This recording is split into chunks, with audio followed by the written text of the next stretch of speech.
Okay, we were discussing the Multex operating system and domain implementation in Multex operating system.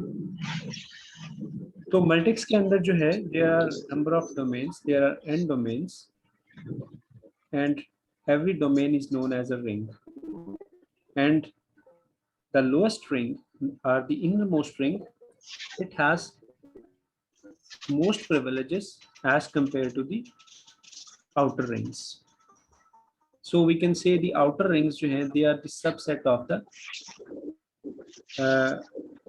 ring below it. Like ring n-1 जो है, it is a subset of the ring n-2. Ring n-2 is a subset of the ring n-3, and so on.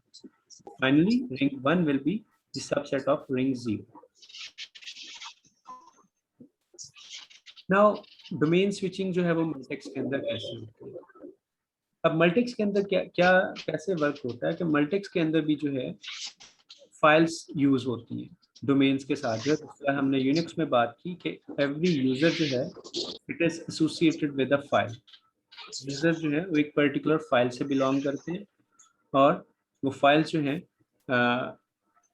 वो जो है वो privileges जो है वो determine करती है। Similarly in Multics each file is a memory segment. That is जो प्रोसेस एड्रेस स्पेस होती है, process address space is divided into files. So every file is a memory segment, and segment description includes an entry that indicates the ring number associated with that segment. तो ये जो process को हमने different segments में divide कर दिया, different memory regions के अंदर हम डिवाइड कर देते हैं और हर रीजन जो है वो एक फाइल से बिलोंग करता है. अब हर फाइल के साथ एक एंट्री होती है जो कि ये डिटरमिन करती है कि ये फाइल जो है किस रिंग से बिलोंग करती है. तो हर फाइल के साथ एक रिंग नंबर अटैच होता है, आप कह सकते हैं, और ये रिंग नंबर डिटरमिन करेगा कि उस फाइल ने किस रिंग के अंदर एग्जिस्ट करना है. और इसका ये भी मतलब है कि वो रिंग नंबर हमें ये भी बताता है कि उस फाइल के ऊपर कौन सी प्रिविलेजेस जो है वो यूजर को अलाउड है, because every ring has different privileges. इसके अलावा रिंग नंबर के अलावा जो है उस फाइल के साथ जो दूसरी इंफॉर्मेशन अटैच होती है, that is read, right and execute privilege bits. इस फाइल के साथ रीड, राइट और एग्जीक्यूट प्रिविलेजेस भी अटैच होती हैं कि यूजर जो है इस फाइल को रीड कर सकता है, राइट कर सकता है या एग्जीक्यूट भी कर सकता है या तीनों ऑपरेशंस परफॉर्म कर सकता है. तो हम कह सकते हैं कि 4 तरह की इंफॉर्मेशन जो है फाइल के साथ अटैच होती है. रिंग नंबर जो कि डिटरमिन करता है कि फाइल किस रिंग के अंदर जो है वो एग्जिस्ट करती है. इसके अलावा रीड, राइट और एग्जीक्यूट प्रिविलेजेस, ये बिट्स अटैच होती है. Each process runs in a ring according to the current ring number. तो जो फाइल के ऊपर रिंग नंबर लिखा होता है उस रिंग नंबर के अकॉर्डिंगली वो फाइल उसी रिंग के अंदर जो है वो रन करती है, उसी के अंदर एग्जीक्यूट करती है. A process operating in one ring can access segments associated with higher rings and then only according to the access bits. This means एक फाइल जो एक पर्टिकुलर रिंग के अंदर एग्जिस्ट करती है वो सिर्फ उसी रिंग के अंदर जो एग्जिस्ट करती है. अगर वो ऐसे प्रोसीजर्स को या ऐसे फंक्शंस को कॉल करती है जो दूसरे रिंग से बिलोंग करते हैं, तो we will determine how this access will be provided.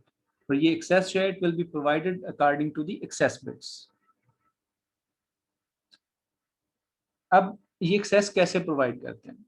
अब सपोज एक फाइल जो है वो रिंग 2 के अंदर जो है वो उससे बिलोंग करती है, उसका करंट रिंग नंबर रिंग 2 है. अब अगर तो ये फाइल एक ऐसे फंक्शन को कॉल कर रही है जो कि रिंग 3 के अंदर है या रिंग 4 के अंदर है या यानी एक हायर रिंग के अंदर है, यानी जो इस रिंग 2 से हायर है, एक ऐसा नंबर जो रिंग 2 से हायर है, तो उस केस में जो है वो उसको एक्सेस ग्रांट कर दी जाती है, यानी उसको उस हायर रिंग के अंदर जो है वो जाने की इजाजत होती है. और उस हायर रिंग के अंदर वो क्या कर सकता है, that is determined according to the access bits, यानी वो रीड कर सकता है, राइट कर सकता है या एग्जीक्यूट कर सकता है. ये corresponding bits की मदद से डिटरमिन किया जाता है. However, a process cannot access segments associated with lower rings. This means कि अगर प्रोसेस किसी ऐसे फंक्शन को कॉल कर रहा है, किसी ऐसे प्रोसीजर को कॉल कर रहा है जो कि एक लोअर रिंग के अंदर पड़ा हुआ है, तो उस केस में डायरेक्टली उसको एक्सेस प्रोवाइड नहीं की जाती। क्यों उसको एक्सेस प्रोवाइड नहीं की जाती इस केस में? बिकॉज लोअर रिंग्स के अंदर मोर प्रिविलेजेस होती हैं। तो अगर आप उसको एक हार्मफुल यूजर है, एक मलिशियस यूजर है या मलिशियस प्रोसेस है, वो एक लोअर रिंग की अगर एक्सेस ले लेता है तो इट मींस कि वो सिस्टम को ज्यादा डैमेज कर सकता है।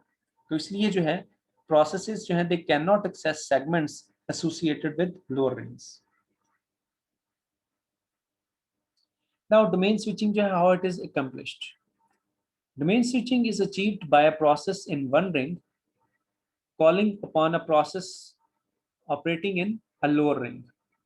तो डोमेन स्विचिंग जब it will happen in both cases. अगर तो वो अपर रिंग के अंदर कॉल कर रहा है, अपर रिंग में डोमेन स्विचिंग कर रहा है, तो फिर तो कोई प्रॉब्लम नहीं है, क्योंकि अपर रिंग के अंदर जो है वो लेस प्रिविलेजेस होती हैं। तो अगर एक बंदा मोर प्रिविलेजेस से लेस प्रिविलेजेस की तरफ जा रहा है प्रोसेस, तो we will not have any problem, access will be granted. However, when domain switching will be done from a higher ring to a lower ring, then in this case we have to control this switching. We have to control that how this switching will be performed and how it will be performed. There are several factors which are stored with each segment descriptor. और कौन से descriptors जो factors वो information associated होती है एक file के साथ? The first of these is access bracket. Access bracket क्या है? These are the two integer values. An access bracket is defined by two integer values b1 and b2 such that b1 is less than or equal to b2. और दूसरा जो है एक limit होती है हर file के साथ। Limit is another integer b3 and b3 जो है it would be greater than b2. And third information that will be attached with the file is list of gates. List of gates जो है these are the entry points from where a process can pass parameters to another process which is in a lower ring. So list of gates जो है वो simply आप कह लें कि entry points हैं जहाँ पे एक सेगमेंट दूसरे सेगमेंट को कॉल कर सकता है और ये दूसरा सेगमेंट जो एक लोअर रिंग में पड़ा होता है। If a process operating in ring I calls a segment whose bracket is such that b1 is less than or equal to I, which is less than or equal to b2, then the call succeeds and the process remains in ring I. So अगर तो ये condition satisfied होती है तो उस case में तो वो एक प्रोसेस दूसरे प्रोसेस को या एक फंक्शन दूसरे फंक्शन को कॉल कर सकता है और प्रोसेस का जो अपना करंट रिंग होता है वो चेंज नहीं होता, वो स्टिल रिंग आई के अंदर ही रहेगा। अदरवाइज अगर ये कंडीशन सेटिस्फाइड नहीं है, यानी आई जो है it is not greater than b1 and less than b2, in that case there would be a trap to the operating system. And how this trap will be handled? Trap क्या है? Trap एक special exception condition होती है जिसमें control operating system को transfer कर दिया जाता है और ऑपरेटिंग सिस्टम जो now it will deal with this situation according to some policy. और वो पॉलिसी क्या है? पॉलिसी ये है कि if I is less than b1 then the call is allowed because we are transferring to a procedure with fewer privileges. I is less than b1 means के हमारा ये सेगमेंट जो है ये एक ऐसे सेगमेंट को कॉल कर रहा है जो कि किसी हायर रिंग के अंदर पड़ा हुआ है, पर चूंकि वो हायर रिंग के अंदर पड़ा हुआ है तो हमें ये ट्रांसफर या डोमेन स्विच करने में कोई प्रॉब्लम नहीं है, तो लिहाजा ये कॉल जो है ये अलाउ कर दी जाती है। However, if any of the parameters being passed are of segments below b1, then they must be copied to an area accessible by the call procedure. और सेकंड केस क्या है कि if I is greater than b2 then the call is allowed. I is greater than b2 का मतलब है कि हमारा ये जो सेगमेंट है ये किसी दूसरे सेगमेंट को कॉल कर रहा है जो कि लोअर रिंग के अंदर पड़ा हुआ है। उस केस में कॉल तब अलाउ होती है अगर I जो है it is less than b3, less than और equal to b3, and the call is directed to one of the entries in the list of gates. और अगर ये I लेस देन b3 है तो कॉल कैसे transfer की जाएगी, domain कैसे स्विच की जाएगी? Only through the entry gates, gates के थ्रू जो है वो ये पैरामीटर्स जो है वो ट्रांसफर किए जाएंगे। Overall this approach is more complex and less efficient then the other protection mechanisms. If we compare it with the Unix operating system, this approach जो है it is more complex because इसमें जो है domain switching जो है it is quite complex as compared to the domain switching which we have seen in the Unix operating system. So what are the trade-offs of Multics protection approach? Ring structure provides more than the basic kernel user design. इससे पहले हम very basic जो lectures थे हमारे operating system course के अंदर, उसमें मैंने आपको बताया था कि सिस्टम के अंदर दो मोड्स होते हैं। एक सुपरवाइजर मोड या सिस्टम मोड उसको बोलते हैं, और दूसरा होता है यूजर मोड या प्रोसेस मोड।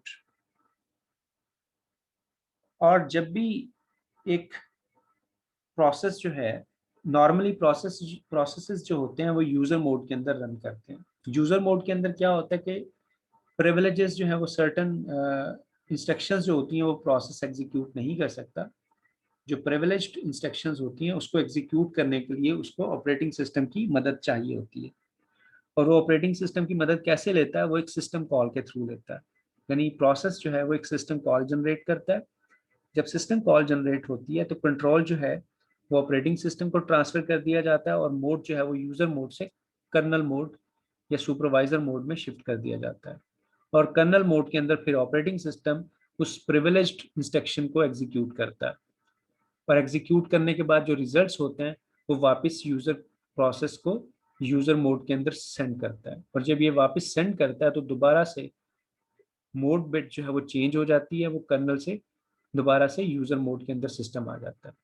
तो सिंपल डिफरेंस क्या होता है कि कर्नल मोड के अंदर मोर प्रिविलेजेस होती हैं और यूजर मोड के अंदर लेस प्रिविलेजेस होती हैं। और कोई भी प्रोसेस जो होता है वो यूजर मोड के अंदर रन करता है, और यूजर मोड के अंदर जब प्रोसेसेस रन करते हैं तो वो सर्टन इंस्ट्रक्शंस जो कि प्रिविलेज्ड इंस्ट्रक्शंस होती हैं उनको वो एग्जीक्यूट नहीं कर सकते। To execute these instructions they must generate a system call, and in this way they request the help of operating system. तो रिंग स्ट्रक्चर भी सिमिलर है इस कर्नल यूजर मोड डिजाइन की तरह। वहां पे हम कह सकते हैं कि दो रिंग्स थे। एक कर्नल रिंग था which was the ring zero, the inner most ring, जिसके अंदर हाईएस्ट प्रिविलेजेस होती हैं, और दूसरा रिंग रिंग वन था जो कि यूजर रिंग को करस्पॉन्ड करता है, जिसमें लेस प्रिविलेजेस होती हैं। हाउएवर मल्टिक्स के अंदर क्या है, मल्टिक्स के अंदर दो की बजाय उन्होंने एन नंबर ऑफ रिंग्स कर दिए, यानी रिंग्स ज्यादा बढ़ा दिए। डिफरेंट प्रिविलेज लेवल्स के अंदर जो है डोमेन्स को डिवाइड कर दिया। So it is, you can say, the further development of the original concept, which is kernel user design. However, this Multics approach to protection is complex because इसमें domain switching process जो है it is quite complex। कि हम domain switching जो है वो certain parameters हैं, access bracket है और entry gates हैं, तो उनको मद्देनजर रखते हुए keeping in view these factors एक डोमेन स्विचिंग जो है वो परफॉर्म की जाती है। तो मोर ओवरहेड जो है that is involve. We have to maintain more information with each process, और इस इंफॉर्मेशन को फिर मैनिपुलेट करना टू डिटरमिन कि आइदर एक प्रोसेस जो है वो दूसरे रिंग के अंदर ट्रांसफर हो सकता है या नहीं हो सकता। This is a quite complex and time taking process. तो सिस्टम परफॉर्मेंस जो है it may deteriorate keeping in view कि अगर हमारा सिस्टम जो है वो एक सपोज एक हम उसके ऊपर ऐसे प्रोसेसेस रन कर रहे हैं जो कि हाई प्रोसेसिंग जिनकी डिमांड है, वो टाइम क्रिटिकल प्रोसेसेस हैं, तो ये जो रिंग मैकेनिज्म है मल्टिक्स का, तो it can cause problems because इसमें जो स्विचिंग होती है वो टाइम टेकिंग होती है। तो हमारा वो जो चूंकि हमारा प्रोसेस टाइम क्रिटिकल है तो वो उसका ज्यादातर टाइम जो है वो वेस्ट हो जाएगा इस डोमेन स्विचिंग प्रोसेस के अंदर। Another disadvantage is कि एक्सक्यूज मी सर। हाँ जी सर 10:45 पे हमारा दो क्विजेज हैं, स्टार्ट होना है 10:45 पे, तो 10:40 हो गए। ठीक है जनाब, शुक्रिया बताने का। मैं इसको बस वाइंड अप करने लगा। Another Okay, sir. main disadvantage of multex approach is that it doesn't uh, adhere to the need to know principle. ये उसको फॉलो नहीं करती. तो ये जो रिंग स्ट्रक्चर है हमारा, it will not allow us to enforce need to know principle, especially as we see if an object is accessible in domain dj, but this object is not accessible in domain di, because domain di के अंदर जो है वो less privileges हैं, तो domain D आई के अंदर ये ऑब्जेक्ट जो है ये एक्सेसिबल नहीं है. एक पर्टिकुलर ऑब्जेक्ट है, कोई फाइल है, ये डोमेन डी जे के अंदर तो हम इसको एक्सेस कर सकते हैं, लेकिन डोमेन डी आई के अंदर एक्सेस नहीं कर सकते. नाउ दिस मीन्स कि J must be less than I, कि जे जो है it is less than I, because अगर हम उसको डोमेन जे के अंदर एक्सेस कर रहे हैं, डी जे के अंदर एक्सेस कर रहे हैं, तो इट मीन्स कि डी जे के अंदर ज्यादा प्रिविलेजेस है as compared to the domain D I, क्योंकि डोमेन डी आई के अंदर हम उसको एक्सेस नहीं कर रहे. Now, it means we must have j's less than I, but this condition means that every segment accessible in di is also accessible in dj.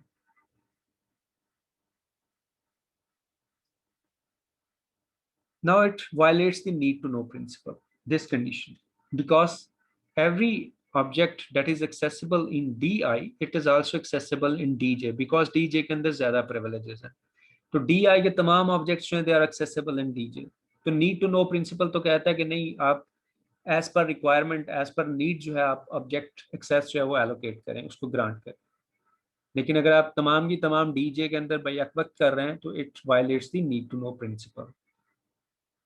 So this is the another major limitation along with the complexity of this approach.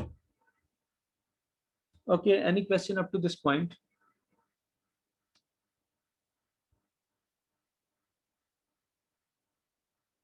No, sir. We will wind up our discussion for today's lecture. Tomorrow we will start with the access matrix. Till then, see you. Okay, wait a minute, मैं आपकी attendance जो है उसको मैं जरा mark कर लूँ.